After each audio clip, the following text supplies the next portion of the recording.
بدے عظیم الشانہ جلسہ کی تشریف فرما پگن تعداد کے علماء کرام و طلبہ اعظام اور زما پہ اسلام بانی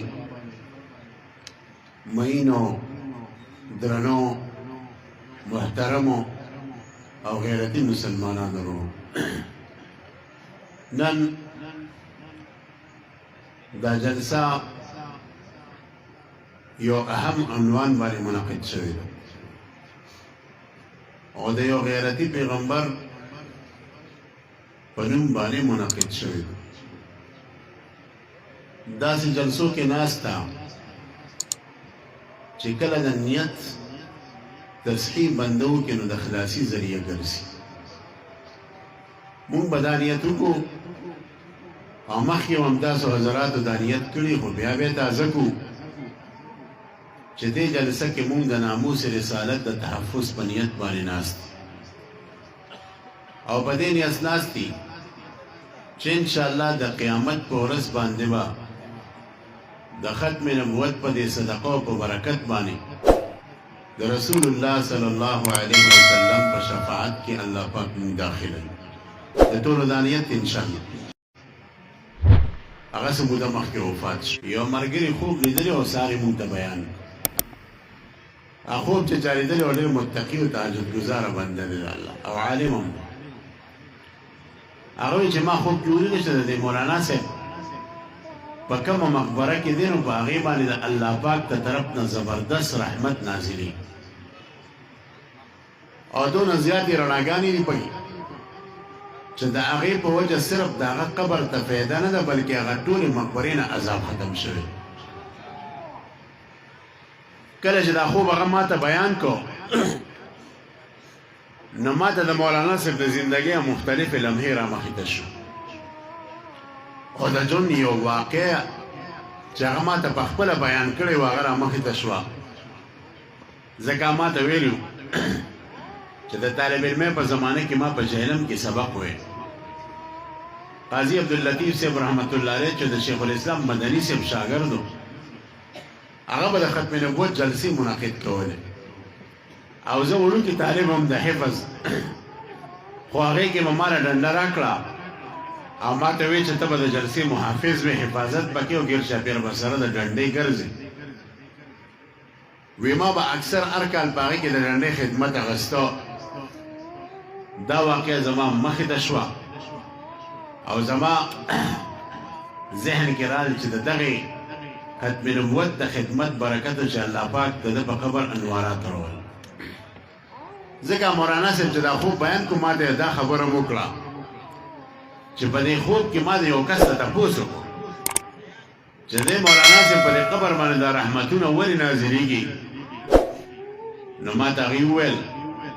چې ده د ختم نبوت خدمت کړی دی د هغې په برکت باندې د ده په قبر رحمتونه نازلېږي یقینا چې د ختم نبوت دپاره اواز اوچتول د ختم نبوت دپاره منډه تړلوال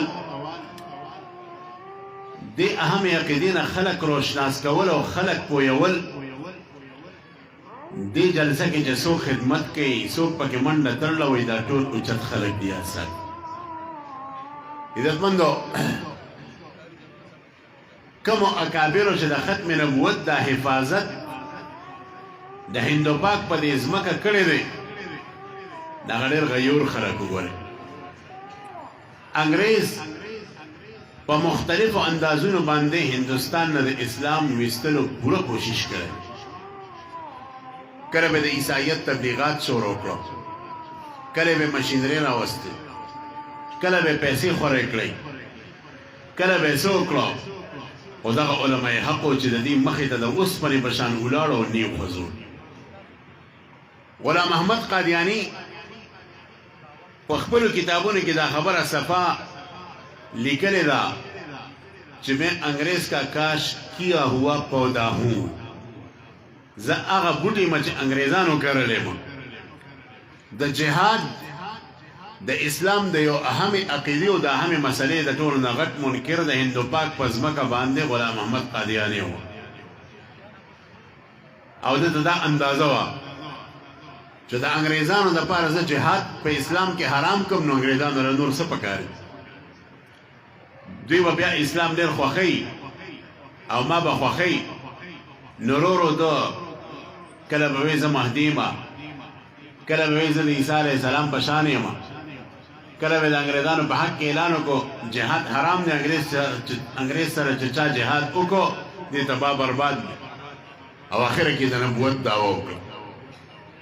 ځکه په دې ځمکه د هند او پاک باندې همیشه زمون غیور علماء کرامو د انګریز خلاف आवाज اوچت کړی دی او د دې ځای د خلکو اسلامیت د دې ځای تهذیب د دې ځای ثقافت هغه د قائم ساتلو لپاره د هیڅ قربانۍ نه دریغ نه لیکلی یو واقعه را یاده شوه دارالعلوم دیوبند 1867 کې جوړ شوی دی د هندوستان اتر پردیش صوبې په ځمکه دیوبند قصبه کې او دا حجت الاسلام مولانا قاسم نانوتوی رحمت الله علیه چې جوړ کړو نو د دې بنیادی مقصد دا و چې په 1857 کې مسلمانانو سره کوم ظلم شوی دی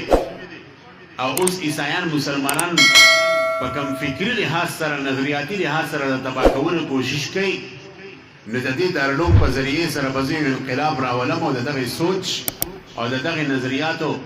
مخې ته به یو کلک بند تړم یو کلک بلاک به جوړوم او هغې کې الله کامیاب هم کړو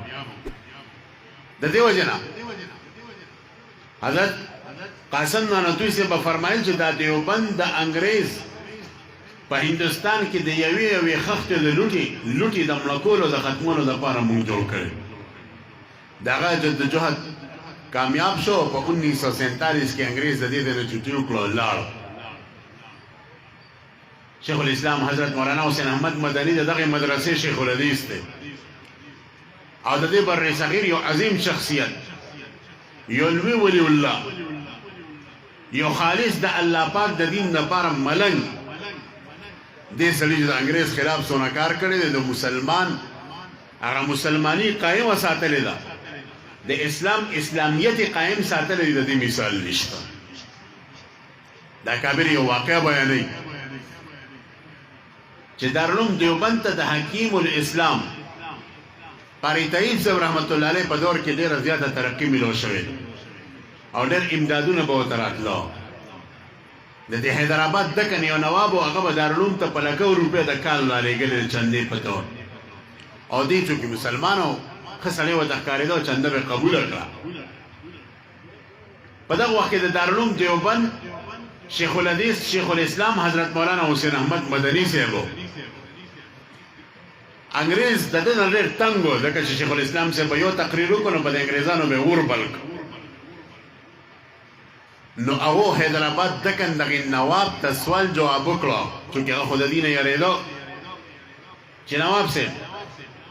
ته د دیوبند محتمم ته خط ولیکه چې دا شیخ الاسلام مولانا حسین احمد مدني د دیوبند نه وباسي دې چوټي کیا نوکري ولا ختمه کړي هغه نواب دبو کې راغی او خط قاری طیب صاحب ته د دیوبند محتمم ته ولیکو چې انګریزان ما ته حکم کوي چې دا سړی چوټي کا وی باسه د دیوبند قاری طیب صاحب ډېر هوښیار سړی وته چې خط ملو شو خط یې وکړه هغه ورته یو عجیبه جواب ولیکو جواب کې ورته وایي چې انګریز د شیخ الاسلام مدني صاحب د تقریرونو نه تنګ دی نو د انګریزانو ته یو جواب ورکړه او هغه دا دی چې دی په هفته کې شپږ ورځې موږ سره مصروفه وي د دیوبند نه ورته چوټي نه میلاویږي شپه ورځ حدیث پړاوئ صرف د جمعې په ورځ یې چوټي یو تقریر وکړي او ستاسو بالا تخانه کې تاسو ځای ته ورسئ نو که ما دې د دیوبند نه وباسو نو ټوله هفته به دې تقریرونو ته وزګاري نو بیا خو په هندوستان کې تاسو قدم ځای پاتې نشي تاسو په ځان باندې د الله پاک نعمت وګڼئ چې ما په دیوبند کې مصروفه کړی دی ټوله هفته مصروف دی صرف د جمعې په ورځ تاسو خلاف تقریر کوي د هغه یو تقریر نه تنګ یې کړو نو ما د دیوبند نه اوښکو بیا به ټوله هفته تقریرونو ته وزګاري نو بیا به هم څه حالي قاری طیب صاحب چې دا خط ولیکو نو انګریزانو ته نواب ووایه انګریزان په پوه شو چې لکه دا خبره خو دې صحیح ده د ده مثال خو د هغې زمري دي چې په پنجره کې بند دی صرف د جمعې په ورځ راازادېږي نو که ټوله هفته ازاد شي بیا به زموږ څه حالي څه موده پس مدني صاحب ته د خط پته نه وه هغه ته پته ولګېده چې دلته یو خط راغلی حیدرآباد دکن د نواب د طرف نه د مدني صاحب غیرت ته ګوره اوس هغه راغی دفتر ته قاری طیب صاحب محتمم صاحب ته چې محتمم صاحب ما ته پته لګېدلې ده چې د حیدرآباد دکه د انګریزانو په اشاره یو خط رالیږلی دی وي او داسې شوي وي خط څه دی خط یې ورته پړاو وی تا جواب څه ورکړو هغه ورته جواب هم پړاو وي جواب خو تا ښه ورکړی دی خو زما د طرف نه یو بل جواب هم ورلیږه وي چې حضرت تاسو فرمایي څه جواب ولیکه وی د نواب صاحب ته به ووایي چې د کم کال نه ته دیوبند ته کال په کال څونه په لکه او چنده رالیږې موږ ستا چنده واپس په یو ځای باندې درکو تو مبارک شه ستا چنده دې مبارک شي خو د دیوبند یو طالب د دیوبند یو عالم به د انګریز خلاف استعمالیږي د اسلام بلباله به کوي داسې غیور خلک علماء دیوبند داسې غیرتي خلک علماء دیوبند هغې په هندوستان کې قیادت اوچت کړی د اسلام هغې د اسلام بقا کړی وه حجت الاسلام مولانا قاسم نانوتي رحمت الله علیه په وخت کې انګریز دا اخري کوشش کړو چې د هندوستان نه اسلام رک کما د هندوستان نه اسلام ختم کم نو هغو په دې بانه باندې یو مناظره کې خو د گفتگو میله خداشناسي وله کېښودو او هغه میله خداشناسي موضوع دا وه چې دې کې به دا بحث کېږي چې اسلام په حقه دی که عیسایت په حقه دی که هندوان په حقه دی میله جوړه شوه او پشي چې دا هندوان او انګریزان یو شوي وو چې ګوره ټول چل اسلام ته د اسلام روکو د اسلام د طرف نه متکلم اسلام څوک حجت الاسلام مولانا قاسم نانوتي صاحب انګریز تمام په تمام هندوانو کې قابل فلسفیان پنډت دیان خلک دا د اسلام خلاف لګیا چې اسلام به د مناظره کې او گفتگو کې څنګه خطر حجت الاسلام مولانا قاسم صاحب بیمار و په سره د بیمارۍ چې دا خبره اورېده هغه هر څه ویشت او راغی میدان د مناظرې انا لها انشاءالله زه به یم د اسلام د کامل اولیاو دا خلک دلته د ولایت تاسو دې نن دا دوله کوي چې یو پیرا مولانا قاسم نانوتي صاحب ناست یو کس ولا راغی ورته وایي زه په عشق مجازي کې مبتلا یم د یو کس تصویر مې لکې دی بس هغه مې دننه نه وځي نو مونځ کولی شم او نه روژه نیولی شم شپه ورځ مې هغه انسان په ذهن کې او تنګ راغلی م څوک م د عشق مجازي نه ځان څنګه وباسم ستاسو توجه ده که نه مولانا قاسم نانوتي صاحب ورته وایي چې ټیک ده زه چې د ساري سنت وکړم نو زما خواله به جومات ته راشي قاسم صاحب چې د ساري سنت وکړه د فرض لمونځ مخکې دا کس راغی ورته یې رالی وي او وي لاس راکړه ماله خو سترګې به پټې کړه هغه پورې به سترګې نه کولاوې چې ما درته نه ویلې هغه سترګې پټې کړو دله په لاس کې لاس ورکړو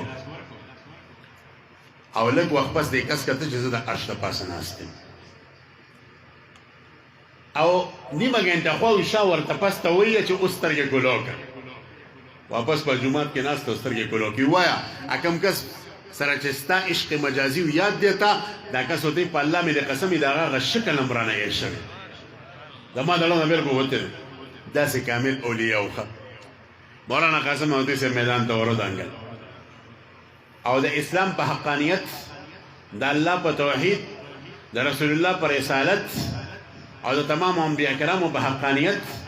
او بیا د عیسایت په بطلان د هندو مذهب په بطلان باندې 3 ورځې مسلسل لګیاو او 3 ورځې پس چې هغې کله اعتراضات شروع کړه د جوابونه هغې اعتراضات د جوابونه اخري تقریر هم نه ده اخري تقریر یې چې وکړو میدان د مناظرې مسلمانانو وګټو هندوان سادوان ناستو دا پنډتان په چغو چې د اسلام په حق کې نارې والي چې په خدای مې د قسمي د اسلام د عالم چې د اسلام حقانیت څنګه واضح کو نه زمونږ هندوانو واضح کو نه د عیسایانو واضح دیوبند داسې سړي جوړ کړی دی دیوبند په دغه لکو علما د دې لپاره پیدا کړي چې په دې ځمکه باندې د اسلام حفاظت وکړي عزتمند ولا محمد قادیانی د انګریز د طرف نه د دغه میشن د پورا کولو لپاره راغلی چې د دیوبند مدرسې د جوړې کې د دې وخت چې کوم مشر دی د قادیانانو مرزا مسرور علیه لعنت الله هغه نه یو ښځې تپوس وکړو دا به تاسو اورېدلي په دې فیسبوک باندې چې پاکستان کې ستاسو سال مونږ ته کله د خپلو علماو طرف نه اواز کېږي د یو اواز اوچتولو په مثبت انداز باندې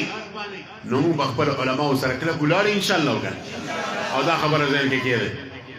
چې علماء کرام امن پسند خلک دي چرم فساد نه خوښي علما دا هغه خلک دي چې د پاکستان نگهبانان دي او معماران دي د پاکستان اول اجنډا یو عالم چاته کړی د شیخ الاسلام علامه شبیر احمد عثماني صاحب رحمت الله علیه څنګه هغه پاکستان مملکت خدا داد پاکستان ته نقصان ورس دا خو د پاکستان محافظین دي دی په پاکستان کې امن غواړي دی په پاکستان کې انصاف غواړي دی په پاکستان کې اسلامي نظام غواړي ځکه اسلامي نظام دا بقا د ملک د وریاض ساتي اسلامي نظام د برکات یاد ساتي سلطنه د خوارزم چې په 15 صدۍ د نن تقریبا زر کاله مخکې 900 کاله مخکې دا دونه غټو چې یو طرف ته د بارډر د چین سره بل طرف ته خراسان بغداد سره او بل طرف ته د اټک سره لګیدو زمونږ د ځمکه چې د مردان او د پېښور د سلطنت خوارزم ایسو د اسلامي حکومت دونه زبردست اسلامي حکومت چې د هغه اسلامي حکومت په برکت با د یورپ نه خلک مزدوري له دلته راتلو ځکه د دې پیسې ډیره مضبوطه وه اکانومي مضبوطه وه اقتصادي مضبوطه وه د هلته نه به خلک مزدوري له دلته راتلو لکه نن چې زموږ خلک یورپ ته ځي د مزدورۍ دپاره ولې ډالر مضبوط دی یورو مضبوط دی هغه زمانه کې زموږ پیسه مضبوطه وه هلته نه به خلک دلته راتلل مورخ لیکي چې هغه زمانه کې د مزار شریف دا خربوزې وي اوس هم شته مشهورې دي زموږ ملک ته اکثر دغه د خربوزې راځي وی د اسلامي سلطنت او د اسلامي نظام په برکت باندې دا یو خربوزه به دونه غټه وه چې په قچرې به صرف 2 خربوزې راتلی لکه د چاټونه هم غټه غټه یو خربوزه وه وی په قچره به یو طرف ته خربوزه کېښوده او بله خربوزه به بل طرف ته کېښوده په قچره به درېیمه خربوزه هم نشوه راتلی دا د اسلامي نظام برکات دي عزتمند یاد ساتئ زمونږ په دې بر صغیر او خاص کر زمونږ په دې ملک د الله ډېر غټ رحم دی دلته مونږ جلسې منعقد کولی شو خلک د پیغمبر د سیرت نه خبرولی شو د رسول الله د ښکلي ژوند او د سنتو نه خبرولی شو د هغې قربانۍ مخې ته کېښودلی شو عمومي مسلمانانو ته په جلسه کې دعوت ورکولی شو کوڅه په کوڅه باندې مدرسه جوړولی شو زه یو ملک ته تلم چې هغه د اسلامي ملک باندې مشهور دی په خدای یقینو کې چې هلته یو مدرسه وه زه هلته ملګرو مدرسې ته بوتلم نو د مدرسې د پاسه د یو تجارتي کمپنۍ بورډ لګولی و بورډ د یو تجارتي کمپنۍ بورډ یې لګولی و او د هغو دا وینا وه که چېرې مونږ ته دلته د مدرسې بورډ ولګوو دا مدرسه به راته حکومت بند به کړي ستاسو توجه ده که خو دا مدرسه بورډ مونږ صرف ولګو نو مونږ ته به چې کوم دی دا مدرسه حکومت بنده کړي لهذا د یو تجارتي کمپنۍ بورډ هم پې د پاسه لګولی نن عزتمنده تا ته ازادي ده او ته په دې ملک کې د نوم د اسلام ناره لګولی شي د اسلام نوم اخیستی شي د اسلام دعوت او تبلیغ کولی شي د قادیانانو د ټولو اوچت مقصد دا دی چې ستا د ملک تباه کړي د دې پاکستان سالمیت غرق کړي ستا د دې ملک نه دا ښایسته دین اسلام وباسي نو انشاءالله دا کوششونه به نه کامیاب وکړه دې کې به څنګ په څنګ مټه په مټه علماو سره ولاړې که او یو همه خبره دا ده چې د داسې جلسو مونږ ته یو پیغام پکار دی او هغه پیغام د دې جلسې دا دی چې مونږ د ختم نبوت عقیده ښه مضبوطه خپلو بچو ته هم دې وښیو خپلو ماشومانو ته هم خپلو بیبیانو ته هم خپلو زنانو ته هم چې د رسول الله صلی الله علیه وسلم نه پس هیڅ قسمه نبی نه راځي او د نبوت دروازه په هغې باندې بنده ده دا یو پیغام دویم پیغام دا دی چې د دې جلسو په وجه باندې مونږ د پیغمبر په سنتو عمل شروع د نن نه مونږ په دې جلسه کې دا اراده وکړو چې زم د رسول الله صلی الله علیه وسلم یو سنت په خپل ژوند کې جمع دی کوم اراده ده ستاسو کنه ګیره د پیغمبر علیه السلام سنت دی ساده ژوند او ښکلې بې تکلفه ژوند تېرول دا د پیغمبر سنت دی ښکلې اخلاق استعمالول دا د پیغمبر سنت دی رسول الله وی حدیث کې فرمایي خیرکم خیرکم لاهله تاسو کې بهترین انسان هغه دی چې د خپلو اهل و عیال لپاره د اخلاق مزیداري نن د تاسو کې هر یو کس زه به هم سوچ وکړم تاسو هم سوچ وکړئ چې زموږ په کور کې اخلاق څنګه دي ډېر کسان به تاسو کتلي چې بار به د دې اخلاق ښایسته بار به خام دي کور کې به بیبي سره بد اخلاقي، اولاد سره به بد اخلاقي، د مور او پلار سره به بد اخلاقي، د ماما او د ترو د ترزوی سره به بد اخلاقي، او پروانو کې خو د خپلو ته ډېر بدي بس بیا لکه طبیعت یې سخت دی، غصه ور ډېره ورځي. د خدای ظالمه د غصه د دفن کا. رسول الله فرمایي بهترین انسان هغه دی چې غصه ور ډېره په مزه ورځي او چې ورشي ډېره زر ته لاړه شي. رسول الله عفو کوونکی انسان تعریف کوي. اسلام عفو خوښوي، دشمني نه خوښوي، طرفګني نه خوښوي، د دیروارو نه ځان بچ کړي. صله رحمي پالل، خپلولي پالل دا مونږ ته د پیغمبر علیه السلام حکم دی. خپلولي مه کټ کوئ، خپلولي وپالئ، د اسلام دا حکم دی. نو انشاءالله په دې خبرو باندې به عمل کوو که نه. نو د دې جلسې یو اهم پیغام دا دی چې موږ د پیغمبر په یو سنت باندې په خپل انفرادي او اجتماعي ژوند کې عمل وکړو. په غمونو کې، په ښادو کې، نه کلي کې یو کس وکتو چې نیک او صالح انسان و، بلز د واده په موقع باندې دا ټیپونه لګولي او ګانې بجانې لګولي. ما ورته وویل چې د خدای بنده تا دونه دیندار یې، پابند صوم و صلات یې، او ته دا ټیپونه لګې. وایي زما په زامنو باندې وس دي کي. دا د افسوس مقام دی چې ستا نه پیدا او ستا پرې وس دي کي. دا د دې واضح دلیل دی چې د دې په تربیت کې ته انتهایی ناکام یې. ته صرف بچي دې پیدا کړو، تربیت کې ولا نه کړې. اسلام وایي د بچو تربیت وکړه، بچو ته حلال او حرام وښیه، بچو ته جایز او ناجایز وښیه. تربیت هغه سنگ فارس دی چې دا د کاڼي نه سره زر جوړه یاد ساتي. سپي ته تاسو وګورئ، د اسلام مسله دا د فقهي مسله چې سپي په لوښي کې خوله ور واچوي، نالوښي به 3 پیرې وجوبن وینځي او 2 پیرې به مستحبن وینځي، استحبابن به وینځي. لیکن همدغه سپي د تربیت یې وشو او په ښکار دې ور پرېښودو او د ښکار په وخت کې د بسم الله الله اکبر ووایي، د ور پرېښودو په وخت کې او لاړه سویه کې راټینګل کا، سویه کې وخړلو، غاښ یې پې ورخښ کړو، دی یې مړه کړه. د چاړه راښکلو نه بغیر شریعت وایي دا سویه که خوړل تاله جایز دي. دا دونه غټ انقلاب چا راوستې؟ تاسو راته ووایئ. تربیت راوست، د دې سپي تربیت وشو. د اولاد تربیت کوئ عزتمند، دلته حلال او حرام ښیه، د علماو عزت ورته ښیئ چې د عالمانو قدر به داسې کې، د نیکانو خلکو قدر به داسې کې. ورته بچي چا چې پټکي والي د هغې قدر به کې، چا چې ګیره وي د هغې به قدر کې، چا چې اسلامي جامې اچوړي د هغې به قدر کې، د مدارسو به قدر کې، حلال او حرام به ورته ښیئ. نو چې کله دا څیزونه ورته تاسو ښیئ، نو یقینا چې دا بچی ستا لپاره د آخرت د خلاصي ذریعه ده او آخرت کې به د دې بچي په وجه باندې ته کامیابې. عزتمندو، دا د دې جلسې مقاصد دي. پکار ده چې موږ د دې ځای نه پاسو دا مقاصد د ځان سره اوچت کړو. الله رب العزت ته ستاسو دا ناسته په خپل دربار عالیه کې قبول او منظور کړي. ډېر د وختي نه ناست یې، خو انشاءالله جمعې د جمعې کې اکثر بنده نه تنګېږي او بیا د علماو د بیانات کې زمانه بس هم بیانات کېږي. قاري صاحب دعوت برکات هم تشریف فرما دی، هغوی هم بیانات کېږي. مخکې شیخ صاحب وفرمایل. نو انشاءالله دا بیانات د زړه په غوږو باندې واورئ او په دې باندې د عمل کولو کوشش وکړئ. الله تعالی دې موږ هم د عمل کولو توفیق راکړي او تاسو هم. واخر دعوانا الحمد لله رب